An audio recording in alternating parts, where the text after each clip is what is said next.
Hello guys, study with Arushi में आप सभी का स्वागत है। आशा करती हूँ कि आप सभी अच्छे होंगे। ये वीडियो भारत के प्राचीन इतिहास की जो सीरीज चल रही थी उसकी 15वीं वीडियो है। अगर आप इससे पहले की वीडियो देखना चाहते हैं तो हमारी चैनल के प्लेलिस्ट में जाकर देख सकते हैं। ये प्रश्न बहुत ही ज़्यादा महत्वपूर्ण हैं। चलिए अपना वीडियो शुरू करते हैं। पहला प्रश्न है, निम्नलिखित में से किस शासन को सर्वप्रथम सोने के सिक्के जारी करने का श्रेय दिया जाता है? निम्नलिखित में से किस शासन को सर्वप्रथम सोने के सिक्के जारी करने का श्रेय दिया जाता है? तो इसका आंसर होगा आपका विम कड़फिसेस। ये प्रश्न आपका यूपी पीसीएस के मेंस 2009 में पूछा गया है और यूपी पीसीएस के प्री 2015 में भी पूछा गया है। प्रश्न बहुत ही ज़्यादा महत्वपूर्ण प्रश्न है। अब इसके बारे में जान लेते हैं। कुषाण वंशीय विम कैडफिसेस, जो कि कनिष्क प्रथम का पिता भी था, ने भारत में स्वर्ण सिक्कों का प्रचलन नियमित उपयोग के लिए किया था, जबकि आपका कजुल कड़फिसेस जो हैं उन्होंने तांबे के सिक्के प्रचलित कराए थे। अगला प्रश्न है, यौधेय सिक्कों पर किस देवता का अंकन मिलता है? यौधेय सिक्कों पर किस देवता का अंकन मिलता है? तो इसका आंसर होगा आपका कार्तिकेय। यौधेयों का प्रमाण पुराण, अष्टाध्यायी तथा बृहद संहिता इत्यादि ग्रंथों से प्राप्त होता है। इनका साम्राज्य दक्षिण पूर्वी पंजाब तथा राजस्थान के बीच था। इनके सिक्कों पर कार्तिकेय का अंकन मिलता है। अगला प्रश्न है, अश्वघोष किसका समकालीन था? अश्वघोष किसका समकालीन था? तो इसका आंसर है आपका कनिष्क का। अश्वघोष कनिष्क के राजकवि थे और वसुमित्र कनिष्क के आश्रित विद्वान थे और वसुमित्र ने जो है चतुर्थ बौद्ध संगीत की अध्यक्षता भी की थी। अगला प्रश्न है, निम्नलिखित में से कौन एक कनिष्क के दरबार से संबंध नहीं था? निम्नलिखित में से कौन एक कनिष्क के दरबार से संबंधित नहीं था? तो इसका आंसर हुआ आपका पतंजलि। अश्वघोष, नागार्जुन और पार्श्व चरक, ये चारों ही कनिष्क के काल से संबंधित थे। कौन कौन? अश्वघोष, नागार्जुन, चरक और पार्श्व, ये चारों जो है कनिष्क के दरबार से संबंधित थे, जबकि पतंजलि कनिष्क के दरबार से संबंधित नहीं था। पतंजलि ने पाणिनि की अष्टाध्यायी पर महाभाष्य की रचना की थी। महर्षि पतंजलि शुंगकालीन विद्वान थे पतंजलि। अगला प्रश्न है, पुष्यमित्र शुंग द्वारा 2 अश्वमेध यज्ञ किए जाने के बारे में जानकारी किस अभिलेख में मिलती है? पुष्यमित्र द्वारा 2 अश्वमेध यज्ञ किए जाने के बारे में जानकारी किस अभिलेख में मिलती है? तो इसका आंसर होगा आपका अयोध्या अभिलेख में मिलती है। पुष्यमित्र शुंग अंतिम मौर्य शासक बृहद्रथ का सेनापति था। इसने 184 ईसा पूर्व में बृहद्रथ की हत्या कर शुंग वंश की स्थापना की थी। किसने हत्या की थी? पुष्यमित्र शुंग ने। अयोध्या लेख से ज्ञात होता है कि इसने 2 अश्वमेध यज्ञ किया था। अगला प्रश्न है,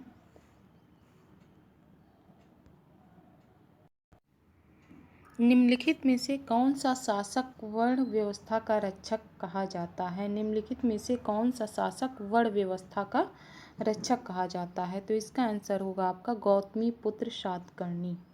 सातवाहन शासक गौतमीपुत्र सातकर्णी ने कहा था कि उसने विच्छिन्न होते हुए 4 वर्णों वाली व्यवस्था को फिर से स्थापित किया और वर्ण संकर को रोका। वर्ण संकर मतलब वर्णों और जातियों के सम्मिश्रण को रोका। इसी कारण से वर्ण व्यवस्था का संरक्षक कहा जाता है। अगला प्रश्न है, मौर्यों के बाद दक्षिण भारत में सबसे प्रभावी राज्य कौन था? मौर्यों के बाद दक्षिण भारत में सबसे प्रभावी राज्य किसका था? तो इसका आंसर है आपका सातवाहन का। मौर्यों के बाद दक्षिण भारत में सबसे प्रभावशाली राज्य सातवाहनों का था। पुराणों में इस वंश के संस्थापक का नाम सिंधुक सिमुक सिप्रुक दिया गया है, जिसे कव्य वंश के सुशर्मा का वध करके अपना शासन स्थापित किया था। अगला प्रश्न है, बाल विवाह की प्रथा आरंभ हुई थी। बाल विवाह की प्रथा कौन से काल में आरंभ हुई थी? तो इसका आंसर है आपका कुषाण काल में आरंभ हुई थी। कुषाण काल में बाल विवाह की प्रथा प्रारंभ हुई थी। स्त्रियों में उपनयन की समाप्ति तथा बाल विवाह के प्रचलन ने उसे समाज में अत्यंत निम्न स्थिति में ला दिया था। इस युग में विवाह की आयु कम करके 8 से लेकर 10 वर्ष की आयु की कन्या को विवाह के लिए उपयुक्त माना गया था। अगला प्रश्न है, कला में गांधार शैली निम्न समय फूली फली। गांधार शैली किसके समय में फूली फली थी? तो इसका आंसर हुआ आपका कुषाणों के समय में फूली फली थी।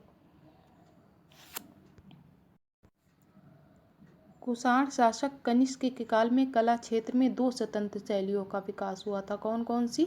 गांधार शैली और मथुरा शैली।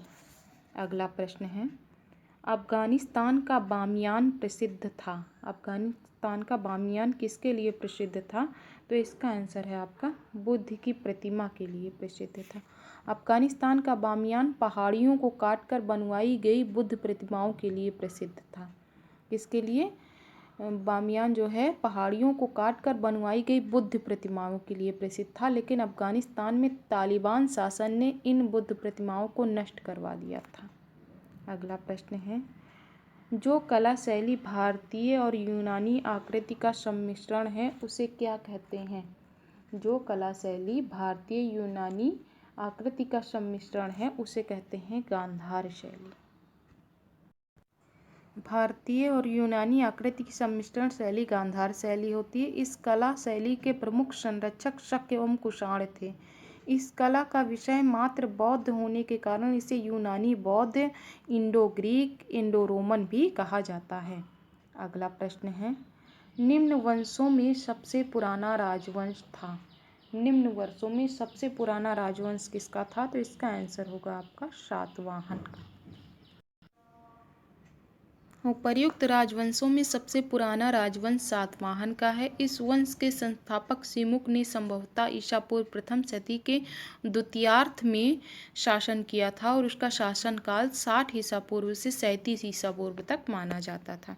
अगला प्रश्न है, आंध्र सातवाहन राजाओं की सबसे लंबी सूची किस पुराण में मिलती है?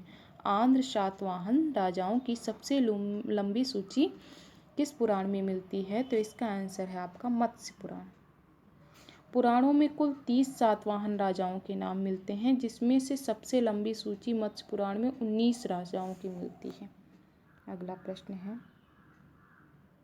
सातवाहनों की राजधानी स्थित थी। सातवाहनों की राजधानी स्थित थी, कहाँ स्थित थी? अमरावती में स्थित थी।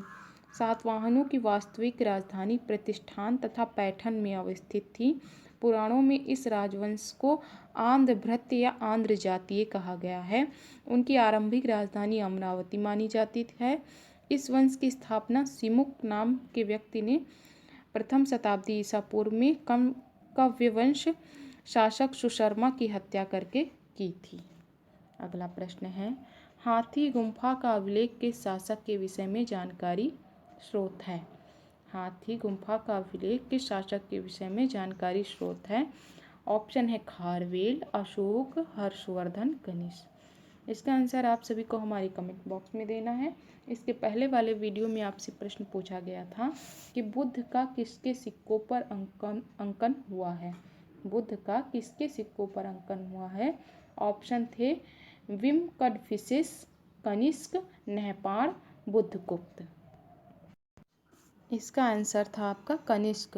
कुषाण शासक कनिष्क के सिक्कों पर बुद्ध का अंकन मिलता है।